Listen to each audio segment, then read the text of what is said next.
ਅਸੀਂ ਟੋਟਲੀ ਇਸ ਚੀਜ਼ ਦੇ ਉਲਟ ਹੈ ਜੀ।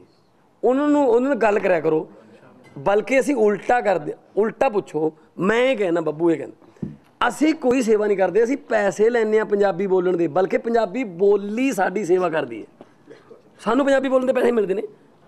ਥਿੰਦ ਸਾਹਿਬ ਤੁਸੀਂ ਪੰਜਾਬੀ ਬੋਲਦੇ ਹੋ ਤਾਂ ਪੈਸੇ ਮਿਲਦੇ ਆਪਾਂ ਨੂੰ, ਅਤੇ ਫਿਰ ਆਪਾਂ ਬੋਲੀ ਸੇਵਾ ਕਰ ਰਹੇ ਹਾਂ, ਬੋਲੀ ਆਪਣੀ ਸੇਵਾ ਕਰ ਰਹੀ। ਤੁਸੀਂ ਪੰਜਾਬੀ ਲਿਖਦੇ ਹੋ ਤਾਂ ਪੈਸੇ ਮਿਲਦੇ ਨੇ। ਸੋ ਇਹ ਕੋਈ ਆਸਾਨ ਨਹੀਂ ਕਰ ਰਹੇ ਆਪਾਂ ਪੰਜਾਬੀ ਬੋਲ ਕੇ। ਜੇ ਉਹ ਕਹਿੰਦੇ ਜੀ ਕੁੜੀ ਜੰਮ ਕੇ, ਇਹਦਾ ਮਤਲਬ ਇਹ ਨਹੀਂ ਹੈਗਾ ਤੁਸੀਂ ਆਸਾਨ ਕਰਤਾ, ਲਓ ਦੇਖੋ ਅਸੀਂ ਮਾਰੀ ਨਹੀਂ, ਜਨਮ ਤੋਂ ਪਹਿਲਾਂ ਜੰਮਤੀ ਨਾ, ਫਿਰ 21 ਉਹਨੂੰ ਜੰਮਣ ਦਾ ਮਾਹੌਲ ਵੀ ਦਿਓ, ਜਿਉਣ ਦਾ ਅੱਗੇ 21 ਸਾਲਾਂ ਬਾਅਦ 22 ਸਾਲਾਂ ਬਾਅਦ ਦਾਜ ਦੇ ਲਾਲਚੀ ਨੂੰ ਫੜਾ ਦਿੰਦੇ ਨੇ, ਲਓ ਭਾਈ ਸਾਥੋਂ ਤਾਂ ਮਰੀ ਨਹੀਂ, ਤੁਸੀਂ ਮਾਰ ਦਿਓ ਹੁਣ। ਉਹਨੂੰ ਮਾਹੌਲ ਵੀ ਤਾਂ ਦਿਓ ਜਿਉਣ ਦਾ ਨਾ, ਮਤਲਬ ਉਹਨੂੰ ਘੱਟੋ ਘੱਟ ਉਹਨੂੰ ਸੋਸ਼ਲ ਸਿਕਿਉਰਿਟੀ ਤਾਂ ਦੇ ਦਿਓ ਨਾਲ। ਇਹੋ ਜਿਹੇ ਰੀਤੀ ਰਿਵਾਜ ਖਤਮ ਕਰ ਦਿਓ ਤਾਂ ਕਿ ਉਹ ਸਾਰੀ ਉਮਰ ਸਿਕਿਉਰ ਰਹੇ। ਸੋ ਇਸ ਕਰਕੇ ਮੈਨੂੰ ਨਹੀਂ ਲੱਗਦਾ ਕਿ ਮੈਂ ਆਪਣੇ ਆਪ ਨੂੰ ਕਮੇਡੀਅਨ ਘੱਟ ਕਹਿਣਾ, ਮੈਂ ਸਮਾਜਿਕ ਚਿੰਤਕ ਜ਼ਿਆਦਾ ਕਹਿਣਾ, ਸੋਸ਼ਲ ਕ੍ਰਿਟਿਕ।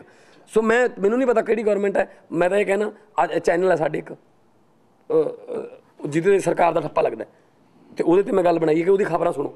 ਉਹ ਕੀ ਕਹਿੰਦੇ ਨੇ, ਬਾਦਲ ਸਭ ਤੋਂ ਪਹਿਲਾਂ ਅੱਜ ਦੇ ਮੇਨ ਬਾਦਲ